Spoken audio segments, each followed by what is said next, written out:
Get ready to move the conversation forward. This ain't your granddad's news and comment show. This is I Doubt It Podcast with Brittany Page and Jesse Dollemore.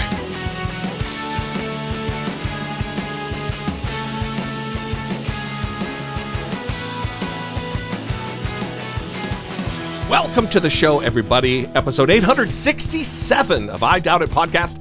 I am your host, Jesse Dollemore, joined today by the lovely, the talented, and indeed the scholarly Brittany Page, everybody. Well, we're teasing a guest, an upcoming guest. We have been for a while. And, well, we have a few interviews scheduled, actually. Yeah. So, but this was the guest that we were teasing in our minds, like directly thinking of when we were doing the tease. And we weren't announcing it because there have been some, rescheduling has occurred. Well, the debt ceiling was happening, and there was all kinds of stuff. I'm not blaming. It's not an attack. It's a congressman. I know that. No, I'm not telling you. It's like to the audience. Like, calm down, everybody. Oh. No one even knew. Although what's funny about it is, spoiler alert, they've seen the title. There's no way to get around it. Congressman Jamaal Bowman, Democrat from New York, will be on in just a moment in studio. What is very funny is several times I've teased it when we've talked about him in the past, in the past couple months. We need to have that guy on the show, knowing he was scheduled. It didn't work out each time because of the debt ceiling or whatever else was happening. So, very pleased. One of the reasons we wanted to have him on was because of who he is, how he behaves, how he comports himself with Congress, that he is not a punch puller, as it were. He is someone who calls Republicans cowards in the halls, asking for something to be done about gun violence. You'll remember the instance of him face to face with Thomas Massie, the goofball from Kentucky, who poses with assault weapons with his entire family. Then most recently, there was the instance with Marjorie Greene on the outside the House, on the plaza of the United States Capitol, where she subsequently said that she felt threatened by him, that he's a big black man, and he's so scary is what she's communicating. And it's a dangerous situation when you have an Amy Cooper type in Congress who is making problems for a colleague. Yeah, so we wanted to have him on because he is communicating what a lot of Americans are feeling. And I think that is not something that you see very often in Congress. You don't see people expressing the outrage, the frustration that you may be feeling, and he has been doing that and making headlines for it. So we wanted to have him on, talk a little bit about his experiences, what led him to this work, what motivates his work, and it, I think, is a great conversation. Yeah, we're very thankful that he took the time. His staff has been very gracious, and this is exactly why we moved to Washington, D.C. from California in the first place, is to make things like this happen far more often. And we're off to the races. It is starting to happen, and we want to use our platform for as much good as we can, and it's through this and amplifying the messages of strong and powerful leaders in our country that we're going to be able to do that. So, without further ado, let's get to the interview. Congressman Jamaal Bowman. Congressman Jamaal Bowman, thanks for joining us. We appreciate your time. Good to be here. Thanks for having me. What the question that we have that's foremost on our mind, especially with the every instance of a right-winger attacking you or saying that they're threatened or clutching their pearls because you want to save the lives of children in their classrooms. What is it like on a daily basis? This is not a normal job. You've held regular jobs in the past. True. What's it like to work with these people?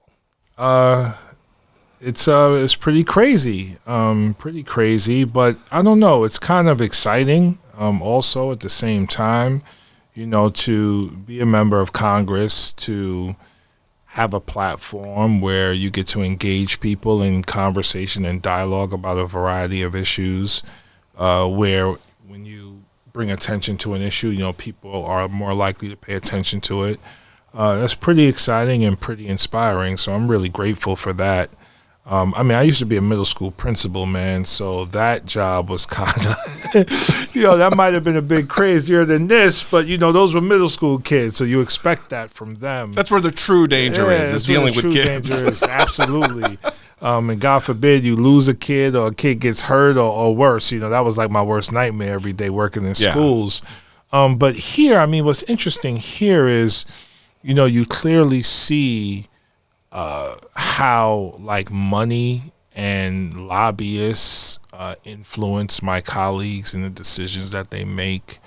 You clearly see that every decision is based on like their campaigns and building their own individual brands and power as opposed to like serving the American people. So, they say and do some pretty interesting things that, I just feel it's important for us to push back. Now in my second term, I kind of learned that. The first term you would think, the American people are not going to pay attention to this crazy thing that these people are saying. And actually, if that's the only information out there, it's going to influence how people think. So coming into this term, my kind of personal mission was to make sure I push back every chance I get.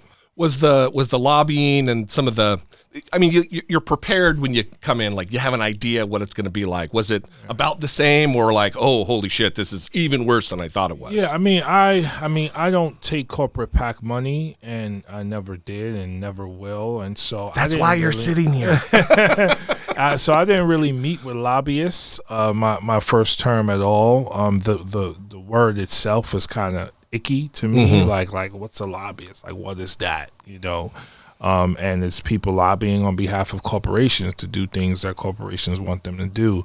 So I didn't really meet with lobbyists my first term. I have met with a few more this term because there are some who focus on issues that I care about, and so, whether it's, healthcare issues or racial justice issues or criminal justice reform or issues rooted in social justice, I have met with some. Plus, I want to understand Washington a bit better. Sure. And I don't want to close myself off to any individual or group that may be in Washington wielding power. So it's this whole thing, like any job, is a learning process. So I want to make sure I'm open to at least a conversation, even though I may not ever work with a person who happens to be a lobbyist. Yeah. I think one thing that is unique about you that we don't see from a lot of your colleagues is your ability to express the outrage and passion that a lot of Americans are feeling about certain issues like gun violence and racism in this country. What is it that you think it is about the institution that you work in? Is it the culture? Is it the history? What is it that we're not seeing this from other people, but we're seeing it from you?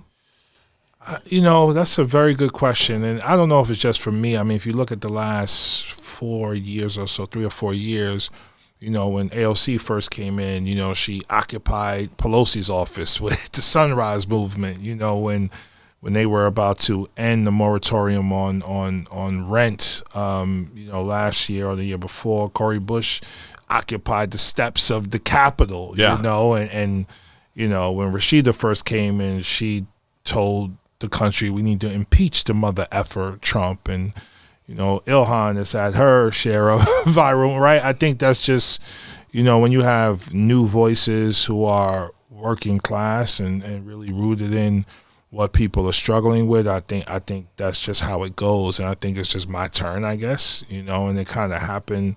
It happened organically. And again, like, it's my second term. I've learned a lot.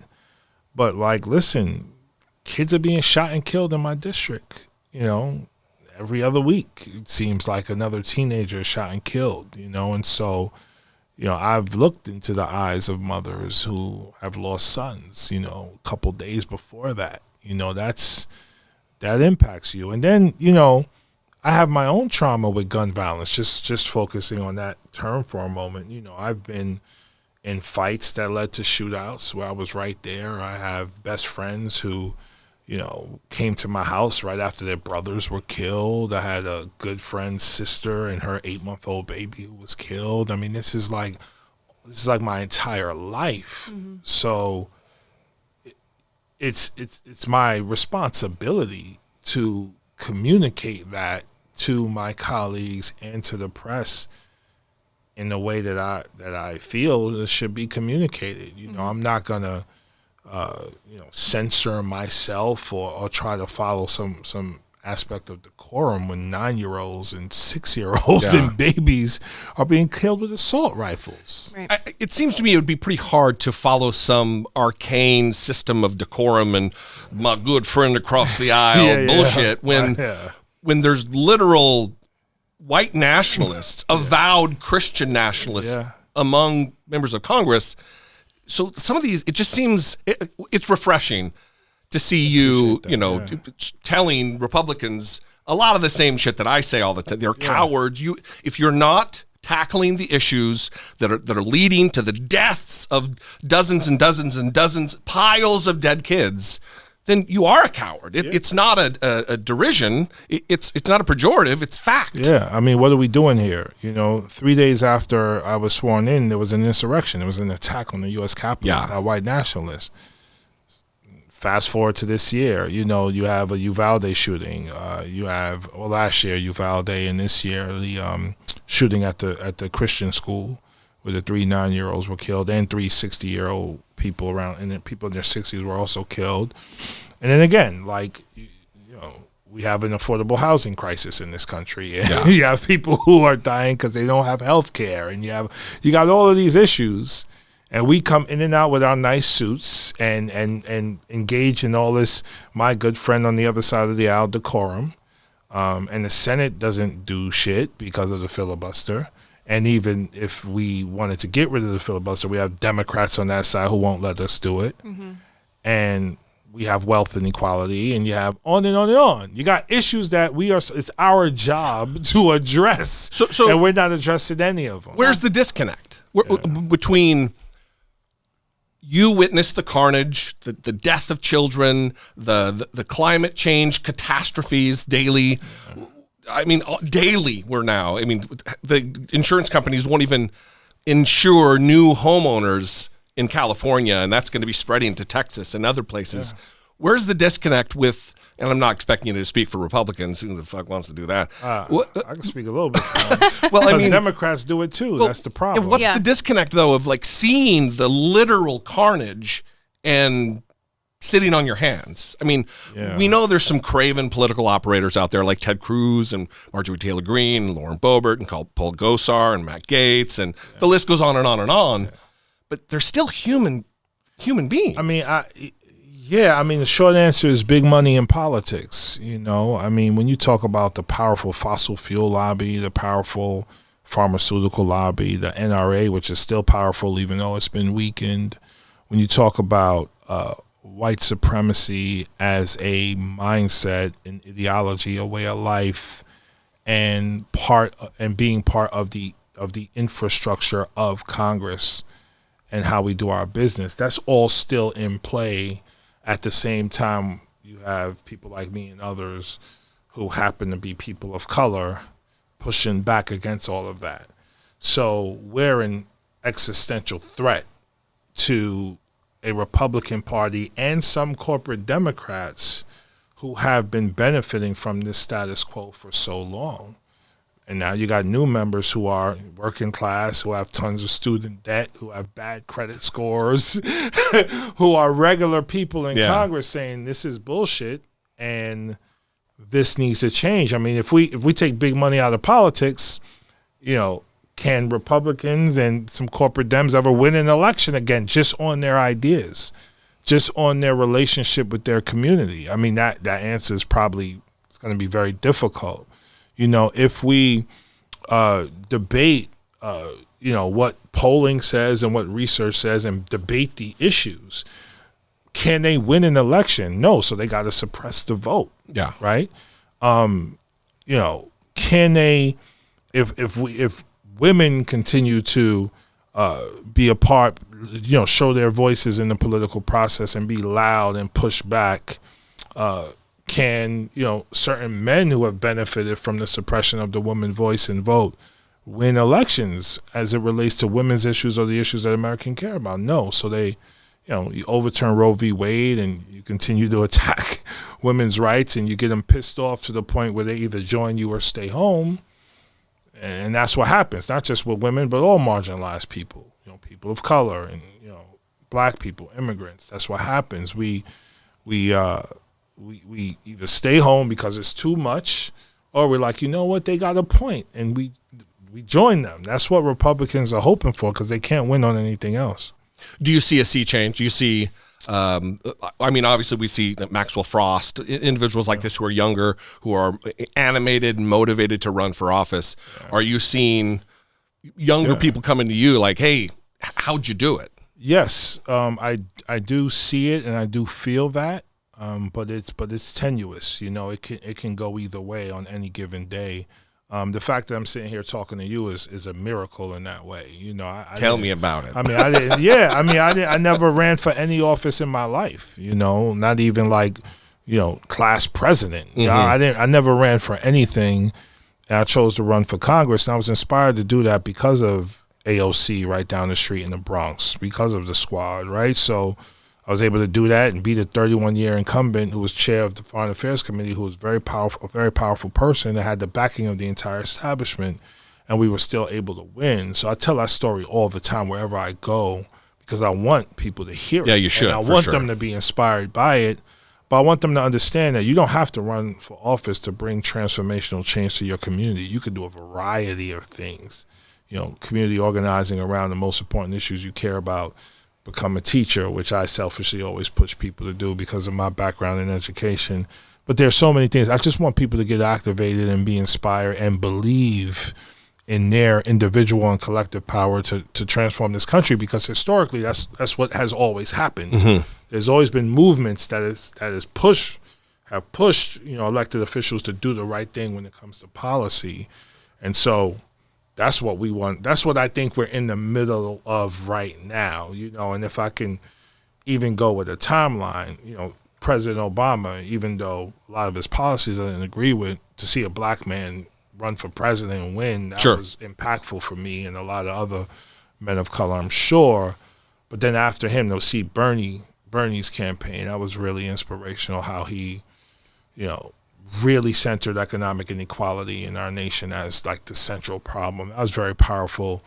And that evolved to the squad in 2018, which evolved to me and Corey in 2020, which now we have, Maxwell and Delia and Summer and Greg Kassar and so many other newer members who are just more progressive, in general, because that's what happens with younger people and newer people. Like, they tend to be all about what the country needs now, not what the country needed 100 years ago. Yeah. How does your background as an educator inform your approach to working with your colleagues? Yeah, I center children in everything I do, and I want children to be at the top of everyone's political agenda, because if our kids are not okay, we are not okay. Mm-hmm. And right now the kids are not okay. So, you have the Surgeon General, I think it was December 2022, might have been 2021, declare a national emergency with regard to children's mental health. In my opinion, at that moment, we should have moved heaven and earth and every resource to make sure we were taking care of our children. We did not do that. And now that Republicans have taken control of the House, still not happening. Mm-hmm. You have number one killer of children right now is guns, right? Issues of inequality and poverty and the complex traumas impact children more than everyone else. So when we talk about public safety and crime, you better also talk to me about public health and trauma and poverty and underfunding and the policy that contributed to all that. Mm-hmm. If you don't do that, you're not having a real conversation. So for me, when I talk to people, children are first, because I taught children who came to school hungry, who came to school with lead poisoning because they lived in public housing that's been underfunded, and now they have this in their bloodstream, which has now contributed to a learning disability that they have. I've taught children who have engaged in self-harm because they feel desensitized from society and ignored and unseen by our overall system. And I've taught children who've come from challenging circumstances but are incredibly brilliant and creative who we need to nurture and support and uplift. And when you think about all of the issues we fight for and we need as a country, what children represent that in our schools. Yeah. You'll see it in who they are. And so for me, that's the biggest influence in my work with my colleagues. But I really also try to be a learner. Like I really genuinely do, because every educator is a learner first. And so I try to learn from all of my Democrat colleagues, even the ones who take corporate PAC money. And I try to learn from Republicans, even though I make fun of them and attack them and argue with them sometime. Because I really want to understand where they're coming from. Because I think for the ones who are sincere in their positions, I think there's a lack of education that's the problem. I mean, if your only experience is in a rural, all-white community, you're not going to understand what kids are going through in the Bronx, and vice versa. And that's part of the problem. We've been segregated for so long because we can't allow our kids or our people to live with them. Right. Yeah. Because, if they drink from the same water fountain, I might catch some kind of illness. Like, think about how stupid that shit is. Right.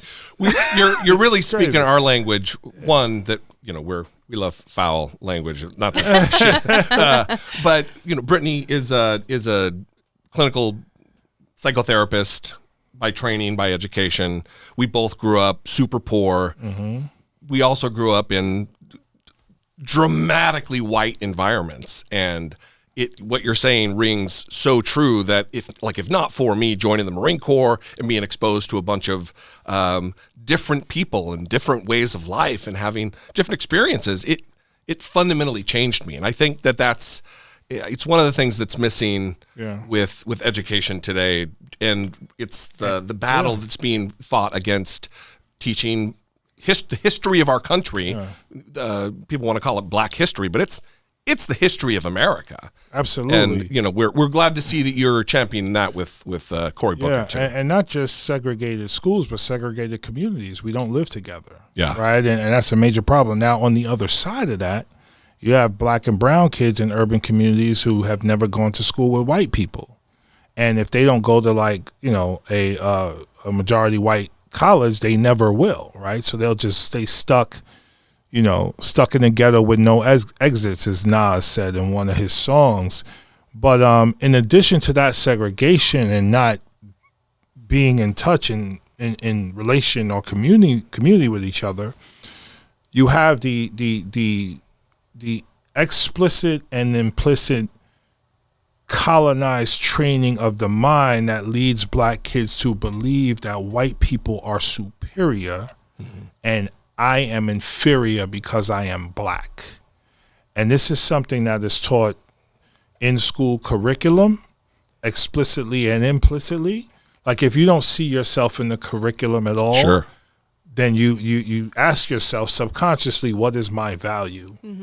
If you turn on the TV and all of the superheroes you see are white, or most of them are, or all of the protagonists in TV shows are white, and all of the talk show hosts are white, or the anchors on the news are white, or, Santa Claus is white and Jesus Christ is white, and on and on and on. Megyn Kelly is white. You got the artwork. Megyn Kelly is white.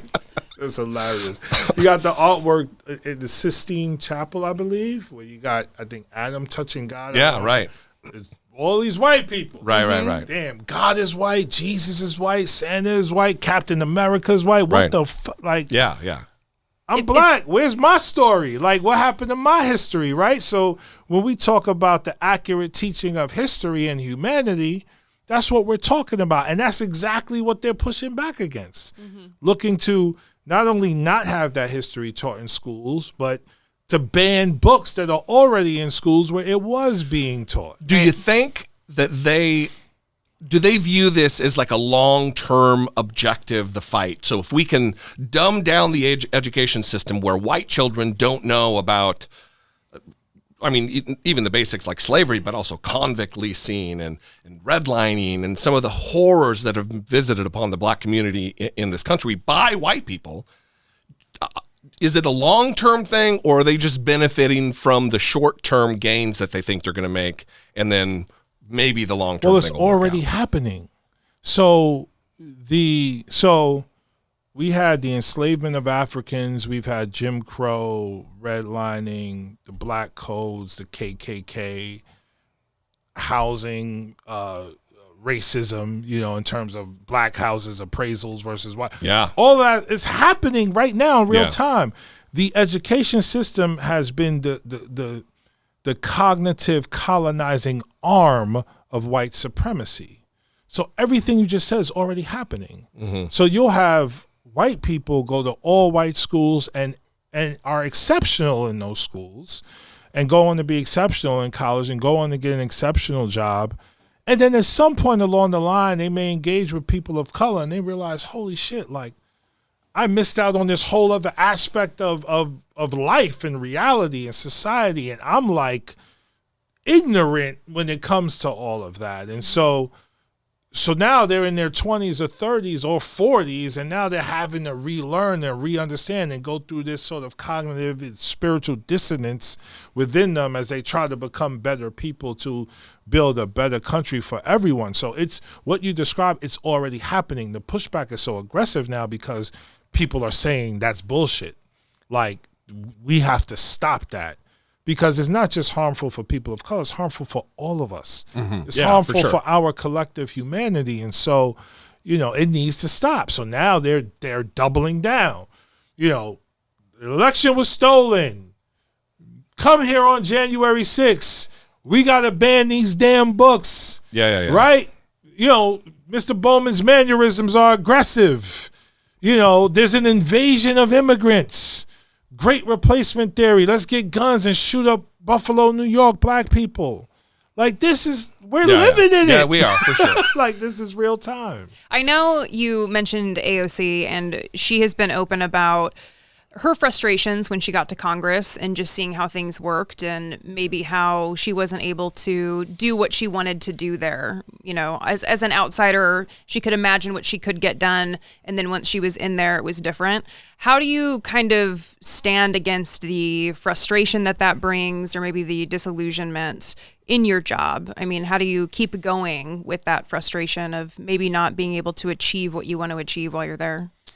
Yeah, I mean, I'm an optimistic person, so I feel at some point we're going to achieve it, mm-hmm. and at some point soon. Yeah. And I'm trying to learn how to organize on the inside and on the outside and really get people thinking about how important this next election is, like not just for Biden, but for the Senate and the House. I mean, if we could figure out a way, meaning the good people, to win 2 or 3 additional seats in the Senate and flip the House again and win the presidency again, we can do some really, really big things. I mean, if Manchin and Sinema didn't get in the way, we would already have a higher corporate tax rate, higher taxes on the wealthy, universal childcare, universal pre-K, paid leave, investments in home care, and investments in affordable housing at historic levels. And more investments in climate. We would already have that. Yeah.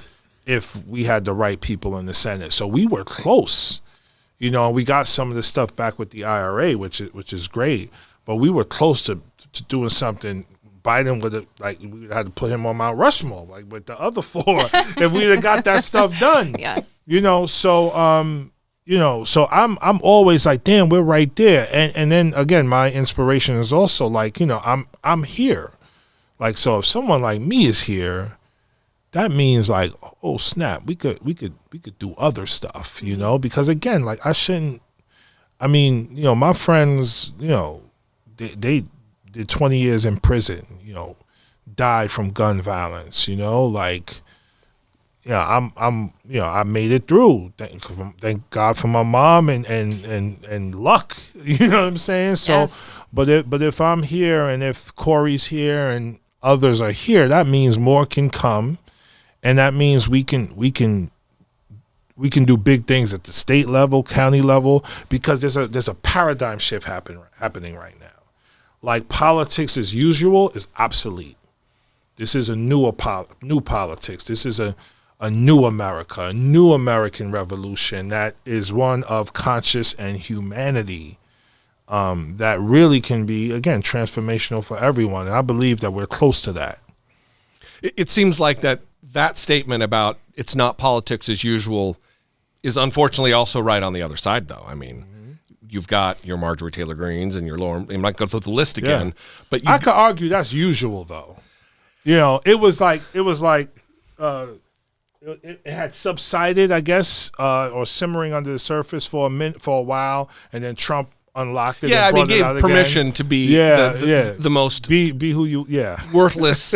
I mean, I have the phrases I use all the time, but there was a lot more dog whistling, and now it's these fuckers have bullhorns. Yeah. So I mean, I'm glad that there are the squad, all of you, other members who are willing to kind of jettison the politics of my good friend across, the Fritz Holling is the guy he was a senator from South Carolina. When I worked for the Senate, and he had that foghorn, leghorn thing. That's what I do. But that attitude is also what is going to get people mobilized, right? Yeah. When they learn, if we actually vote people into power who are going to do things to change our lives will change. We won't just have to have headline after headline of terror every day. Yeah, or at least fight for it. Yeah. You know, the thing about, my argument with Massie and me yelling about gun violence, I can't tell you how many people are like, thank you for fighting for us. Yeah. Like, thank you. Like, everywhere I go, not just in the district, but like around the state, around the country. Like, thank you, thank you, thank you. I didn't pass any legislation. But the fact that they saw someone who's fucking, I'm sorry. No. Pissed off. Yeah. Yes. and like outraged and said it. Yes. They're like, thank you. Yes. Well, you're saying what they're feeling, and you're in a position to actually do something. That's right. And so they really appreciated that. And I also didn't realize how much people hate Marjorie Taylor Greene. Really? Oh my God. I didn't know it was that bad. I mean, I get more love for that interaction than even for Massie. Well, I think Massie was related to like a piece of legislation, like something that was tangible. Right. Marjorie, they just hate her guts so much. They were just happy that like I said something to her and shut her down. I mean, I don't know if you saw that her last town hall. Yes. An elderly black woman got up and read her the fucking riot act about how she's endangering you. Yeah, that was very. I don't think that Marjorie. I don't think it's just for the camera. I think Marjorie Taylor Greene knows that she is inciting what could be violence against you. So I hope that you're. I know you're traveling with people who seem to know what they're doing. But absolutely. Don't fuck around. Yeah, be no, never that. And and her very last sentence at her press conference was almost like when Donald Trump told the Proud Boys to stand back and stand by. Mm-hmm. Yeah, she was like, he's someone that needs to be watched. Yes, like what? Yeah. Like what do you? That's crazy talk. Yeah, that's really, really crazy. But I'm very grateful that she was confronted, because she needs to be confronted in her own district. I don't think she expected that. Mm-hmm. I don't think she expected that. So the fact that, Georgia's still the South, and there's a lot of black people in the South. Yeah. And black people in the South are hypersensitive to, well, they know the history. Emmett Till, Medgar Evers, on and on and on, mm-hmm. So they're very sensitive to that. And hopefully, I don't know if she'll do her homework, learn, and humble herself. We'll see. But I'm a teacher. Your optimism. I'm always a teacher, man. Like, we never let the kid sit in the back of the class and put his head down. We always, every day, how are you doing today? Pick your head up. I got a question for you. Right. She's not a kid anymore. We show empathy for everyone. Yes. That's a good message. We know you're on a timetable here, so it's not going to be a Joe Rogan 4-hour thing. It's all good. It's all good. I appreciate you all. The last question that we always ask people when they come on, to encourage the audience to change their minds as the evidence changes or as their understanding of the evidence changes. What is the most recent thing that you changed your mind about? I change my mind like 50 times a day. So I don't know. I feel like I'm always changing my mind. Like on my way here, I was wearing my tie. And I was like, nah, I don't want to do the tie with the podcast. So I just took it off and threw it in the car. So that's a small thing. Mm-hmm. But I think to your larger point, I think I can't name something specific right now off the top of my head, but I think it's important for us to continue to learn and be open to different perspectives as we learn.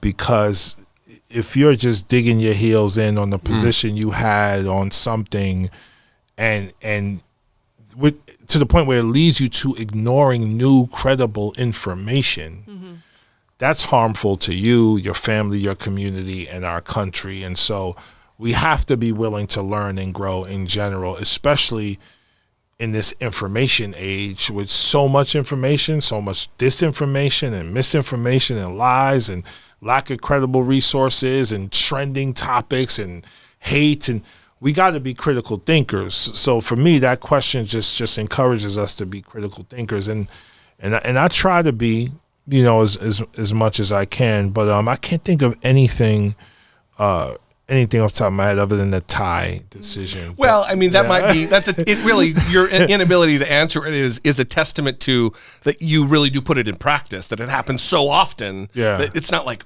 this eureka moment that, there was this one thing. If you're living it, then the nature of being a lifelong learner. Yes. Yeah. And thank you for using that term, because as educators, that's what we want all our kids to be. And we should all be that in society. It's just, who the hell knows all the answers at 20, 30, 40, 50? I mean, the most intelligent people in history talked about their curiosity. Yeah. So I just encourage people to remain curious. Yeah. Yeah. Good. Thanks for joining us. We appreciate your time. Appreciate it, man. This was awesome. Thank you. Thank you all. I'll be back. Let me come back if that's okay. Of course. Yeah. Anytime. Let you come back. Great. Appreciate that. Thank you. We're back, and I'm on the opposite side of the table. Little musical chairs. What'd you think? I thought it was great. I thought it was particularly great at the end there because we often hear from people in the audience who are disillusioned, upset with the political process. They are exhausted by the daily headlines coming out about gun violence and the latest shooting. And I mean, we get emails and voicemails all the time from listeners that are like, I can't handle this anymore. Why isn't anyone doing anything? What are we supposed to do? How can we help? And I thought it was really nice to not only hear Jamaal Bowman's passion for making a difference and making changes and using his platform to make changes, but also encouraging other people who aren't in his position to work to make those changes. And I think it helps just to be reminded that even though people try to say that there isn't a lot of difference between Republicans and Democrats, when you hear him saying, if we didn't have Manchin or Sinema, if we could have additional seats of Democrats elected into the Senate, things would be completely different. Yeah. And that is true. Yeah. And so when you hear people try to say that they're not going to vote or they're going to sit this one out or they're upset with Biden or whatever, we need to convince those people, no, there is a meaningful difference here. Yeah. The difference really is the type of Democrat that you get in there, right? Yes. And we need to be pushing for progressive Democrats to be elected. What struck me, and I'm really, we're just minutes out from him and his staff leaving, and I love that he dropped luck. That he talked. He's like, and luck. He made a flourish over it. You mean the thing that we talk about all the time? We talk about all the time. That without luck, where would we be? Right. Without luck, having grown up very poor, single mother, evangelical, right-wing, conservative household. I mean, who knows where I would have been without luck at every turn in my life, or at many turns in my life, and people helping or educating or whatever, and giving me the boost to become who I am today and who I will be in the coming years. Because it's all a journey and a process. Right. Yeah, it was awesome. I'm thrilled. He's more genuine than I thought he would be. We need that optimism too, right? Yeah. I mean, we need to adopt some of that. So, well, there's a lot of people. Look, Jamaal Bowman's one of the most progressive members of the House, and oftentimes, and this is a Twitter thing, I think, where people are very cynical. Their cynicism is what drives them. They have the doubts, and they want to. Their opinions are formed and driven by the negative, and I didn't get that at all from him. And I think that it's a lesson for all of us to live your life with optimism, to try to find the thing that can bring you some optimism. Right, for sure. So anyway, we'd love to know what you think. 657-464-7609. Of course, you can email a voice memo from your smartphone to idoubt@dollemore.com. We are a listener-supported podcast. The main focus of how you can support the show, other than sharing the episodes and liking and reviewing and all of that, is to go to patreon.com/IDoubtItPodcast. Pick a tier. You can help support us that way. It helps keep the lights on. Every little bit goes a long way toward supporting this particular independent media outlet. We love you guys. We appreciate you very much. We'd love to hear from you. And we will see you next time. For Brittany Page, I'm Jesse Dollemore, and this has been I Doubt It.